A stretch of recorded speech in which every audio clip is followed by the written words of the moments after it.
انا في مشكله بالنسبه لي على اليوتيوب التفاعل عليه قليل قوي. اكيد هو ليه سياسات، وكان ما بتكلم في الاسترويد هو بيقلل انتشار الفيديو اساسا، فدي مشكله اساسا على اليوتيوب. عشان كده انا مش عارف انا هعرف اكمل فيديوهات هنا على اليوتيوب ولا لا. بس عموما انا بنزل على التيك توك، بس على اليوتيوب انا بتكلم براحتي على الاسترويد والحاجات دي، يعني انا ما بتكلمش في حته تانية زي ما بتكلم هنا.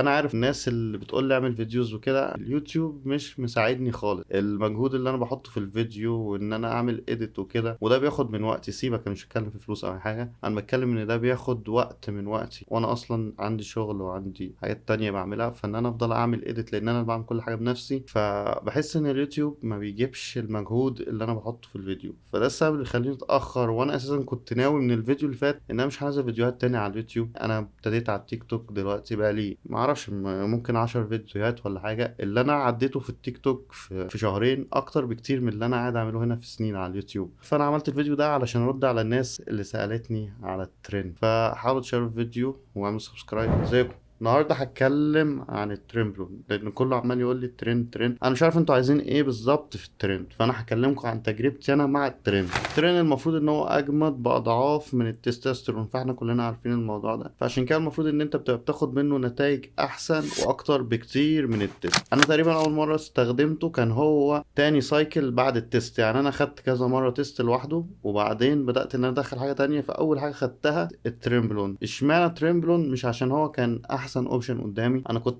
بسمع عن بس النتائج الجامده اللي هو بيديهاني وكده، بس كان في سبب تاني. ان هو ساعتها، وانا بقول ساعتها علشان ما تروحش تعمل كده دلوقتي، كان هو بالنسبه لي الاوفر. يعني في ساعتها السايكل كانت موفره. دلوقتي التريمبلون اغلى حاجه، علشان لو انت هتروح تفكر اللي انا بقوله ده هتروح تعمله، فاللي انا بقوله ده انساه. يعني ده كان زمان، دلوقتي التريمبلون هي اغلى ماده اساسا بتتباع. اللي انا بقوله ده انا بحكي لك تجربتي، مش بقول لك روح اعمل زيي وشغل دماغك وخد حاجه من غير مدرب، لان اللي انا عملته كان غلط، لان انا كنت لوحدي. فانا بقول لك ما تعملش كده، انا بحكي لك بس اللي حصل. الفكره ان هو كانت سايكل موفره بالنسبه لي، بحيث ان انت بتاخد الترند ويبقى اعتمادك الاكبر على التريمبلون في السايكل، وبيبقى فيه نسبه تيست بسيطه يا دوبك تشغل وظائفك الحيويه بس. فاعتماد سايكل الترند كلها بتبقى على التريمبلون مش على التيست. فده يفسر لك ليه دايما السايكل بتاعت التريمبلون التيست المفروض يبقى اقل من الترند. فانا شفت الموضوع موفر، شفت ان انا هاخد كميه ترند مش كتير، لان انا اخري في استخدامه 8 اسابيع او شهر ونص زي ما انا كنت بسمع زمان ان انا ما ينفعش اطول عن كده. انا حاليا بطول، بس انا بتكلم زمان ده اللي كنا بنسمعه اللي هو اوعى اكتر من 6 اسابيع. فانا قلت حلو شهر ونص وهاخد تيست قليل معاه فهوفر. فده كان تفكيري بس ساعتها، وفعلا خدت السايكل وشفت نتائج ما خدتهاش طبعا من التيست، لان انا كنت اخد تيست بس قبليها. فشفت نتائج جميله وشفت نفسي زدت وكنت ناشف بالنسبه لزمان. يعني طبعا انت لو شفت الصوره، انا بشوف دلوقتي ان ما كانش عندي عضلات اياميها اساسا، بس انا بتكلم بالنسبه لوقتها. يعني ده اللي انا فاكره، ودي كانت اكتر سايكل حبيتها. بعد كده نقلت على مواد تانية وما لقيتش منها النتائج بتاعه الترند. بعد كده دخلت الترند مع مواد تانية وكانت الدنيا ماشيه. طيب هتيجي دلوقتي تسالني هل انا ممكن اعمل نفس السايكل دي تاني عليا انا؟ لا، لان هي بالنسبه لي دلوقتي حاليا سايكل ضعيفه. انا ما اقدرش استخدم ترند بس، يا اما هضطر ان انا ازيد الدوز بتاعه، وانا ما بحبش ازيد في دوز الترند بالذات. يعني انا عمري ما خدت اكتر من 300، حتى الان ما استخدمتش اكتر من 300 على مدار السنين دي، ما خدتش اكتر من 300 ترند. ليه؟ لان لحد ما برضه أنا بخاف منه. هو الشات داون بتاعه جامد، وخصوصا انت لو لسه ما اتجوزتش وكده، فانت بتحاول تحافظ على نفسك لحد الجواز. الشات داون بتاعه يعني 6 شهور سنه على حسب كل جسم وجسم. واعرف ناس خلفت وهي بتاخده عادي. يعني كان في حد فعلا بيحضر معاه وكان بياخد ترند وخلف وهو بياخد ترند. هي ملهاش علاقه، بتختلف من شخص لشخص، بس انا بتكلم على العموم. فخلينا في الاحوط. انا لو هاخد ترند ما بكترش منه، عشان مثلا لسه ما اتجوزتش. بعد الجواز ممكن اخد منت عادي، ما عنديش مشكله. فانا بفضل استخدامه بحذر. طب انت بتستخدمه لمده طويله؟ انا بستخدمه لمده طويله ومش بدماغي. يعني هو مدربي اللي بيوجهني. فانا حاليا انا بستخدمه عن فتره طويله اكتر من شهرين كمان، وعادي يعني الحمد لله الدنيا كويسه. فمفيش منه. انا عارف ان في ناس لحد دلوقتي بتقول لك انا ما خدتش ولا مش عارف ايه.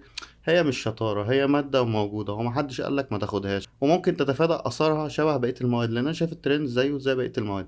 هي بس اكتر مشكله فيه ان الشات داون بتاعه جامد. ويمكن حاجه تانية اللي لاحظتها العرق منه، ان انا وانا نايم بالليل بعرق جامد. بفضل انهي استر فيه؟ بفضل الهكسا. طبعا احنا كلنا بنستخدم الاستات والانيتات، انا بالنسبه لي الهكسا هي احلى استر في التريمبلون. جرعتها بتبقى صغيره وخفيفه والنتائج اللي بشوفها منها كويسه. طيب ده غالبا الترند كان بالنسبه لي زمان يعني، وحاليا انا بالنسبه لي الترند هو بيكمل بقيه المواد. يعني انا ما اقدرش ان انا اعتمد على الترند سايكل حتى لو انا زودت جرعته زي ما بقول لك بفرض، لان انا مبقاش اشوف منه مكسب العضلي الكبير منه زي ما قلت تاني. يعني انا بالنسبه لي الديكا بتطلع حجم اكتر من التريمبلون. بس ميزه التريمبلون التريمبلون ان هو بيديك نشفان وبيخلي شكل العضله ناشفه متحجره، فده بيبقى كويس قبل الماتش وعروقك باينه والدهون اللي على العضلات قليله، فدي الحاجه الحلوه اللي بيعملها التريمبلون. بعيدا عن كده ان انا اعتمد عليه في السايكل مثلا في الاوف سيزون ان هو يزودني، فانا في الاوف سيزون ما باخدوش. يعني انا مش شايف ان في داعي ان حد ياخد تريمبلون في الاوف سيزون. الترين وانت خلاص وانت داخل الماتش قبلها بشهرين قبلها ب3 حسب ما مدربك بيقول لك، في ناس بتشغله قبلها بشهر الاستات، في ناس بتشغله بدري، فدي مش مشكله. يعني انا المده ما عنديش معاها مشكله، بس هي المشكله ان انت تاخده في اوف سيزون ملوش لازمه عشان هتحمل على اعضائك الداخليه جامد، في نفس الوقت انت بتديش فرصه لجسمك، الشت داون بيبقى كبير عليه طول السنه، فعشان كده مفضلش اخده في الاوف سيزون. بس تقريبا مفيش حاجه تانية كده في التريمبلون، تقريبا دي كل حاجه في الترين. انا مش عارف انتوا عايزين تعرفوا ايه تاني يعني، بس ده باختصار.